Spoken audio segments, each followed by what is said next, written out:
गांव में तो सब जगह अकाल की परिस्थिति हो गई है। लगता है कि अब इस गांव में ज़्यादा दिन रुकना उचित नहीं होगा। काम के लिए बाहर गांव तो जाना ही पड़ेगा।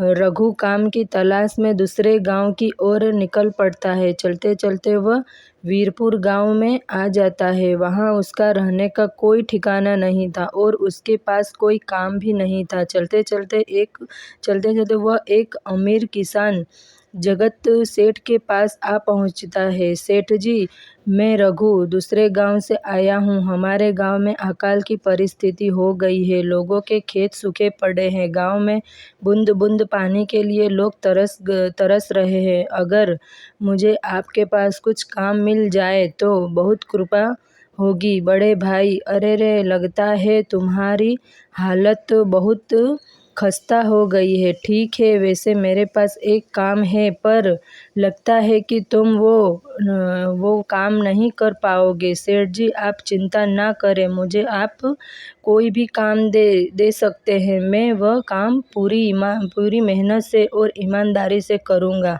अच्छा ठीक है रघु, तो कान खोल कर सुन लो। मेरे पास 50 गाय हैं और 50 भैंस है। तुम्हें हर रोज उन जानवरों का देखभाल करना होगा और रोज सुबह शाम उन्हें चारा पानी देना होगा। महीने के आखिर में तुम्हें इस काम के लिए 200 रुपये मिलेंगे। और हाँ, 2 वक्त का खाना भी हमारी तरफ से मुफ्त दिया जाएगा। बोलो, क्या तुम यह काम कर पाओगे? अरे बाप रे, 50 गाय और 50 भैंसों को संभालना आसान काम नहीं है।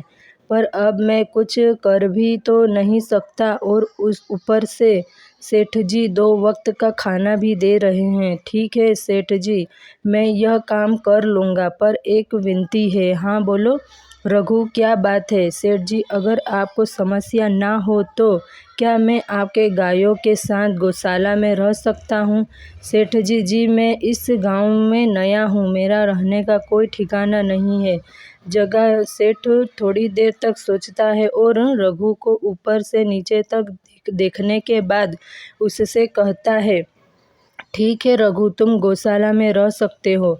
जी धन्यवाद सेठ जी। तब से रघु गौशाला में रहकर अपना काम करने लगता है। वह रोज जल्दी उठकर गाय को और भैंस का देखभाल करता है, उन्हें चारा डालता और समय पर पानी भी पिलाता था। हर रोज रघु अपना काम ईमानदारी और पूरी मेहनत से करता था। जगत सेठ को भी रघु का काम बहुत पसंद आने लगा, क्योंकि वह अपना काम सफाई से करता था। एक दिन जगत सेठ रघु को बुलाकर उससे बोलता है, रघु, मुझे तुम्हारा काम बहुत पसंद आया। तुम गाय और भैंसों का अच्छा ख्याल रख रहे हो, इसलिए दूध की गुणवत्ता भी बढ़ गई है और गाय पहले से ज़्यादा दूध भी दे रही है। इसलिए मैं आज से तुम्हारी तनख्वाह बढ़ाकर पूरे 400 रुपये कर रहा हूँ। आपका बहुत बहुत धन्यवाद सेठ जी। कुछ दिन ऐसे ही बीतने लगे। रघु जगत सेठ के पास बहुत मेहनत और ईमानदारी से काम करता है। धीरे धीरे रघु के पास अच्छा खासा रुपया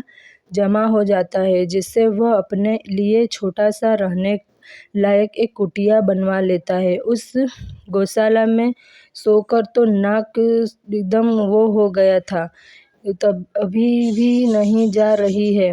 आखिरकार मुझे अपने घर में चैन से सोने को मिलेगा। तब से रघु जगत सेठ के पास गौशाला में काम करने आता और 2 वक्त का खाना खाकर अपने घर सोने के लिए चला जाता था। कई साल ऐसे ही बीत जाते हैं। रघु की मेहनत के कारण उसके पास अच्छा खासा रुपया जमा हो जाता है। एक दिन रघु जगत सेठ से बोलता है, सेठ जी, आजकल गांव में चोरी की समस्या बहुत बढ़ गई है और मेरे पास कुछ रुपए भी जमा हैं जो मैंने अपने घर में रखे हुए हैं, पर मुझे उन पैसों की चोरी की चिंता हो रही है। आपको तो पता है कि मैं दिन भर आपके पास ही काम करता हूँ और सिर्फ रात में ही घर सोने जाता हूँ, इसलिए मुझे रोज़ उन पैसों की चोरी की चिंता सताती है। हाँ रघु, तुम बात तो बिल्कुल सही कह रहे हो। आज आए दिन गांव में नए नए चोरी के किस्से सामने आ रहे हैं और दिन भर तो तुम्हारा घर खाली ही रहता है, तो चोरी होने की संभावना तो जरूर है। जगत सेठ थोड़ी देर सोचता है और फिर रघु से कहता है, देखो रघु, ऐसे समय में तो गांव में एक ही जगह है जहां पर तुम्हारा धन सुरक्षित रह सकता है, और वो है जमींदार का घर। जमींदार का घर। हाँ रघु, इस गांव के जमींदार बहुत ईमानदार और दयालु है, ऐसा मैंने कुछ लोगों से सुना है। और उनके घर पर बहुत सारे पहरेदार भी है, तो चोरी होने की संभावना बहुत कम है। तुम अपने पैसे उनके पास रख सकते हो। अच्छा ऐसा है सेठ जी, ठीक है, फिर आज ही मैं जमींदार जी से मिलकर तो बात करता हूँ और उन्हें अपनी समस्या बताता हूँ। उस दिन भूषण जमींदार समस्या बताता हूँ। उस दिन रघु जमींदार जी के घर उनसे बात करने जाता है। ए तू रुको, कहाँ अंदर आए जा रहे हो? वहीं रुक जाओ। जी जी, मुझे जमींदार जी से मिलना है, मुझे उनसे कुछ काम है। क्या काम है तुमको? उनसे मुझे ज़रा बताओ जी, मुझे कुछ पैसे रखवाने थे उनके पास, यही काम के लिए आया था मैं। अच्छा ठीक है, तुम अंदर जा सकते हो। नमस्ते जमींदार जी, मैं रघु जगत सेठ के यहाँ काम करता हूँ। कुछ साल पहले ही मैं दूसरे गांव से यहाँ आया हूँ। अच्छा रघु, बोलो तुम्हारा क्या काम है? मेरे पास जमींदार जी, मैं सालों से जगत सेठ के पास काम कर रहा हूँ और मैंने कुछ रुपए भी जमा कर लिए हैं, पर बात यह है कि गांव में चोरी की समस्या बहुत बढ़ गई है, तो मुझे अपने रुपए घर में रखने से डर लग रहा है। अच्छा कितने रुपए जमा किए तुमने? जमींदार जी, यहीं कोई 5,800 रुपये होंगे मेरे पास। वाह, ये तो बड़ी रकम है। मैंने आपकी ईमानदारी के बारे में लोगों से बहुत सुना है, इसलिए मैं अपनी रकम आपके पास कुछ वक्त के लिए रखने आया हूँ। हाँ रघु, तुम बिल्कुल सही सुना है, तुम्हारी रकम मेरे पास पूरी तरह से सुरक्षित रहेंगे। तुम अब चिंता ही छोड़ दो, मैं सब देख लूँगा। रघु अपने पैसों की थैली जमींदार को दे देता है। ये पूरे 5,800 है, आप गिन कर देख लीजिए। गिनने की क्या ज़रूरत है, तुम तो जगत सेठ के आदमी हो। तुम मुझे तुम पर पूरा विश्वास है। जमींदार जी, आपका बहुत बहुत धन्यवाद। मुझे चोरों का कोई डर नहीं है, क्योंकि मेरे पैसे सुरक्षित हाथों में है। अरे रघु, कोई बात नहीं, धन्यवाद तो मुझे बोलना चाहिए जो तुम मेरे पास आए अपने रुपए रखने के लिए। रघु अपने पैसे जमींदार को देकर अपने घर चला जाता है। हाँ रघु, तुम्हारे पैसे मेरे हाथों में हैं ही अच्छे लगते हैं। ऐसे ही रघु ईमानदारी और मेहनत से जगत सेठ के यहाँ काम कर रहा था। देखते ही देखते 2 साल ऐसे ही बीत जाते हैं। एक दिन रघु सोचता है, अब बहुत साल हो गए हैं जगत सेठ के यहाँ काम करते हुए। वैसे सेठ जी तो बहुत अच्छे इंसान है, पर सोच रहा हूँ कि खुद की ज़मीन लेकर उस पर मेहनत करूँ, तभी मैं बड़ा आदमी बन सकता हूँ। अब जो मेरे पास थोड़े कुछ पैसे हैं और जो ज़मींदार के पास कुछ पैसे संभाल के लिए दिए हैं, वह जमा करके थोड़ी ज़मीन खरीद लूँगा। आज ही ज़मींदार से मिलने जाता हूँ और अपने रुपए मांगता हूँ। यह सोचकर रघु ज़मींदार जी के घर चला जाता है। जमींदार जी, मैं अपने रुपए वापस लेने आया हूँ। आपके पास मैंने 5,800 रुपये दिए थे ना संभालने के लिए। अरे भाई साहब, मैंने पहचाना नहीं आपको, वैसे कौन हो आप? अरे जमींदार जी, मैं रघु हूँ। पिछले साल मैंने आपको पैसे संभालने के लिए दिए थे, याद आया कुछ? अरे भाई साहब, मेरे पास कितने सारे लोग आते जाते हैं पैसे रखने के लिए और सभी के पास साथ मेरा अच्छा व्यवहार होता है। वैसे आपके पास कोई कागजात है क्या? क्योंकि मैं हर व्यक्ति से कागज़ पर ही व्यवहार करता हूँ। किसने कितने पैसे दिए, किसके कितने पैसे रखे हैं, सबका व्यवहार रहता है मेरे पास। जमींदार जी, यह आप क्या बात कर रहे हैं? आपकी ईमानदारी देखकर ही मैंने आपको पैसे दिए थे संभालने के लिए, और आप अब ऐसी बातें कर रहे हो। कृपया करके मेरे पैसे मुझे वापस कीजिए। हाँ रघु, मैं ईमानदारी से ही काम करता हूँ, इसलिए तो तुमसे मैं डॉक्यूमेंट्स मांग रहा हूँ। क्या तुम्हें पता नहीं, जब तुम किसी से पैसे का व्यवहार करते हो तो तुम्हें स्टैम्प पेपर पर लिख कर देना पड़ता है। तुम किसी से भी पूछ सकते हो। नहीं जमींदार जी, मैं आपके पैर पड़ता हूँ, कृपया करके मेरे रुपए मुझे दे दीजिए। बड़ी मेहनत से मैंने वो पैसे जमा किए थे, मुझे पर ऐसा अन्याय ना करे। अरे क्या यह झूठ मूठ का रोना धोना लगाया है? लगता है तुम ढोंगी हो और मेरी ईमानदारी और भोलेपन का फ़ायदा उठाकर मुझसे यह रुपए लेने आए हो। रुक रुक, तुझे अभी सबक सिखाता हूँ। जमींदार अपने आदमियों को बुलाकर रघु की पिटाई करने को कहता है। इसे तब तक मारो जब तक यह बेहोश न हो जाए। इस 2 कौड़ी के आदमी ने मेरी ईमानदारी पर सवाल उठाया है, इसे छोड़ना मत। जमींदार के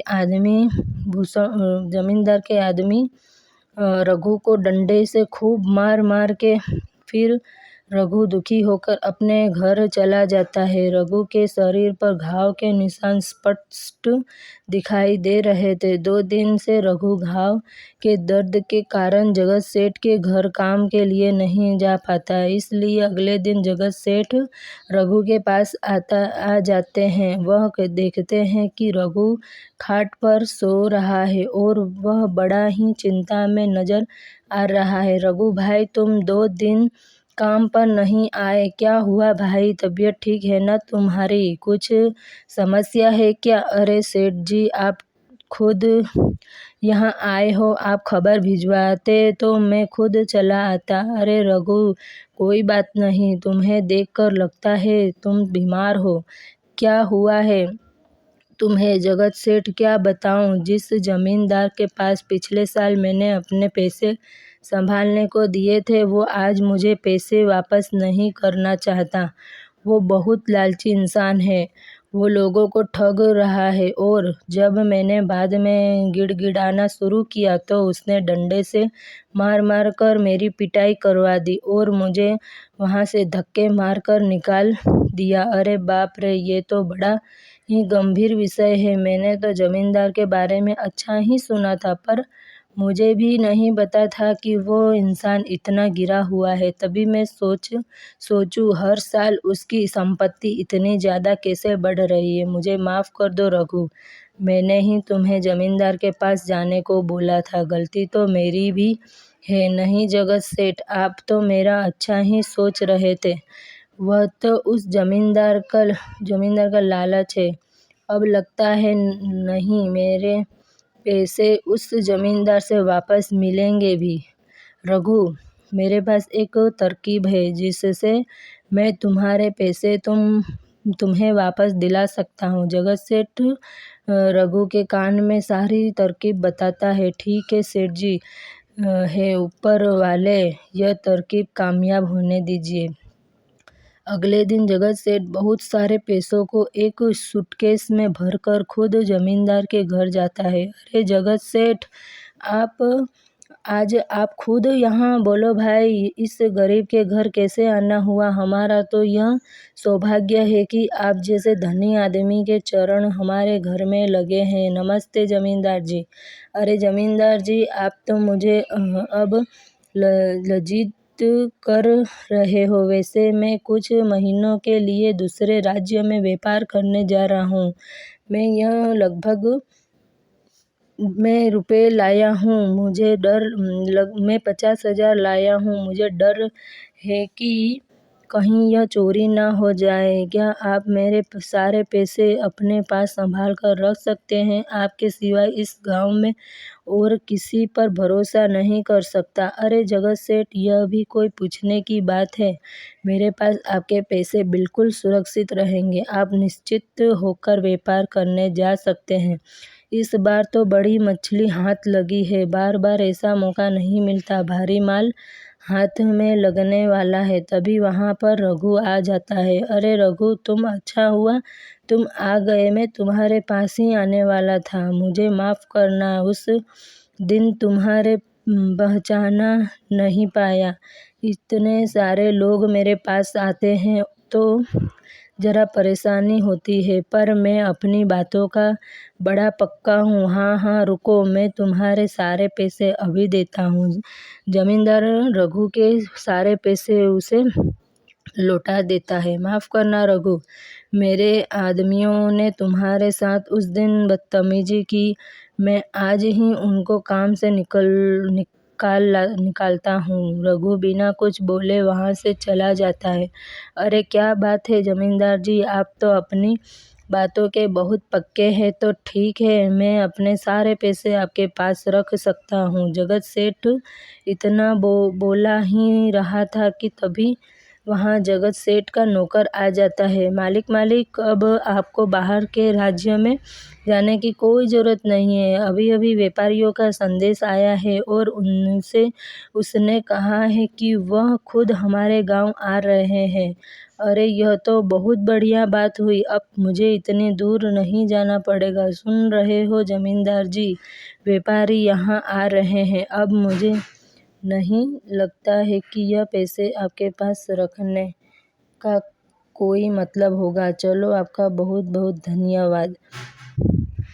धन्यवाद, आपने इतनी ईमानदारी दिखाई मुझे। हाँ, पर अगली बार ज़रूर आपके पास ही आऊँगा। ऐसा बोलकर जगत सेठ और उसका नौकर वहाँ से अपने पैसे लेकर चले जाते हैं। तेरी की यह क्या होगा? यह 50,000 तो चले गए और रघु के 5,800 हड़प लिए थे, वह भी चले गए। आपका बहुत बहुत धन्यवाद सेठ जी। अगर आज आप ना होते तो मेरी सारी जमा पूंजी वो जमींदार हड़प लेता। रघु, कोई बात नहीं। जो व्यक्ति मेहनत और ईमानदारी से कमाता है, ऊपर वाले उसका कभी बुरा नहीं होने देते, और जो हराम की कमाई खाता है, उसका कभी अच्छा नहीं होने देते। यह क्या बात है? दुनिया भर का काम पड़ा है और तू अभी तक बर्तन ही मांज रही है। हाँ हाँ, तोड़ दे। एक भी काम ढंग से नहीं कर सकती तू। अरे क्या हो गया? क्यों इतनी सुबह सुबह तुम चिल्ला रही हो? आखिर क्या बात हो गई? क्यों डांट रही हो? यह देखिए, अगर अच्छी बेटी के अच्छे पिता, बड़ी बेटी के कोई गलती नहीं है। अगर इतना ही दर्द होता तो इसकी माँ मरने के बाद क्यों की थी शादी? क्या बोल रही हो तुम? चुप हो जाओ। सवेरे सवेरे आप इतना चिल्ला क्यों रही हैं? मुझे शांति से सोने भी नहीं देती। मेरा सर बहुत दुख रहा है। यह देखो, मैं तुम्हारी बेटी के पीछे चिल्ला रही थी, इस वजह से भी नहीं। घर पर इतनी भी क्या चीज़ है? अच्छा, अब जाकर अपना हाथ मुंह धोकर आओ कि वह लड़की जहाँ जाकर पूरी और आलू की सब्जी बना जाए, और उसके बाद अपनी बहन को देख कर आ। और याद रखना, मेरी बेटी ज़्यादा देर तक भूखी नहीं रह सकती है। तू लूट, यह क्या? मैं इतना ख़राब खाना बनाई है, आखिर मैं इसे कैसे खाऊंगी? यह क्या कह रही है? ला जरा मैं देखती हूँ तो सही। कह रही है जानबूझकर उसने ऐसा खाना बनाया है, जलन के कारण। लेकिन तुम मेरे साथ नहीं मिल पाती है। मैं मैजिक गई मुँह बहुत अधिक रहेगी। आवाजाही पर भी शांति से नहीं रह सकती है। अरे बाप रे, यह क्या कर लिया है? यह क्या कर लिया? क्या हो गया? फिर से क्या हुआ था? तुम्हारी बेटी गिर गई और कमर में चोट लगी। तुम यहाँ पर उसके बातें सुना रही हो। मैं इतना इस लड़के को जहाँ को किसी भी कीमत पर रखोगे तो ठीक नहीं।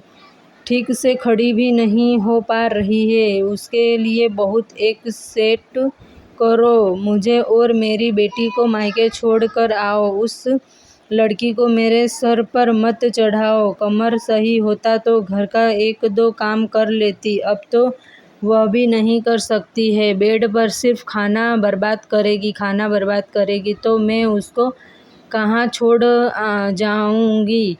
जंगल में जहाँ मर्जी, घर पर रहेगी या रहूँगी मैंने शांति। मेरे लिए पानी ले सकते हो अपनी तरफ से? उसको तो अच्छे से रहना। मैं चलते हंसी कुएं। यह तुम हो कि ट्रिक? बेटा ज़्यादा मुझे पानी पिलाओ ना, बहुत प्यास लगी है बेटा। अच्छा लगता है कि आज फिर तड़प रहे हैं। यह नीचे बाबा, यह लीजिए पानी पीजिए। कि टेस्ट तो हमने अपना पीने का पानी बिना जान पहचान वाले को दे दिया और कुछ पूछा भी नहीं। तुम्हारा चेहरा कितना खूबसूरत है और दयालु भी है। अरे बाप रे, कौन है? राम, मैं जंगल का देवता हूँ। मैं तुम्हारी उम्र की परीक्षा ले रहा था। मैं तुम्हारी बातों से प्रसन्न हुआ। मैं तुम्हें कुछ उपहार देना चाहता हूँ ताकि तुम्हारा आगे का जीवन बहुत ही सुखमय हो। यह लोग, यह घोड़ा गाड़ी, यह तुम्हें घर तक पहुँचा देगी। तुम्हारे सिवा अगर इसे कोई भी छुआ तो उसे बहुत कष्ट होगा। वह मुश्किल में पड़ जाएगा। तथा सिर्फ 2 के बाद पिता विजय सिंह बाहर ठकराइए। अरे रे बेटी, तू कहाँ चली गई थी? इतना सारा सोना, इतना उपहार ने चोरी डकैती की है? नहीं, हाँ, जंगल के देवता ने मुझे यह सब दिया है। अरे बाप रे, इतना सारा चीज मुझे नहीं लगा सकते। आप हाथ नहीं लगा सकते। आप सुन रहे हैं ना? अपनी बेटी को लेकर जंगल में छोड़कर बहुत सारा सोना और उपहार ले आए हैं। ठीक है बेटा, ज़्यादा मुझे पानी पिलाओ ना, बहुत प्यास लगी है बेटा। अच्छा, तुम क्या जंगल के देवता हो?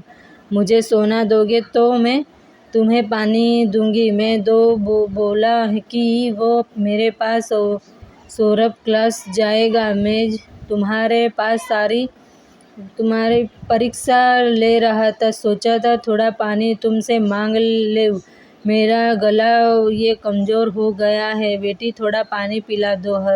हरी, अगर तुम्हें पानी दे दूंगी, इस गर्मी में प्यास लगेगी तो मुझे कौन पानी देगा? तो मैं यहीं पर हूँ कि नीचिन। तुम्हारा कितना कठोर है। जरा सा भी ममता नहीं है। तो मेरे हिसाब से अब पत्थर की बन जाओगी तो है। अब मैं बनाऊंगी के बिना रे हार बनाऊंगी। नक्शा का काम तो हो गई, लेकिन मेरी बेटी तो अभी सोना लेकर नहीं आई। वह घोड़ा गाड़ी आ गई। बेटी थी हुआ है और हाय, यह क्या सर्वनाश हो गया। मेरी सॉलिडिटी पत्थर हो गई। यह सब मेरे पाप से गुणा। कभी इंसान को इंसान नहीं और अपनी बेटी को भी नहीं हुआ था, इसलिए मुझे यह सजा मिली। वह बेटी, मेरी वजह से यह तेरी क्या हालत हो गई। मेरी गोदी में आ कर दो।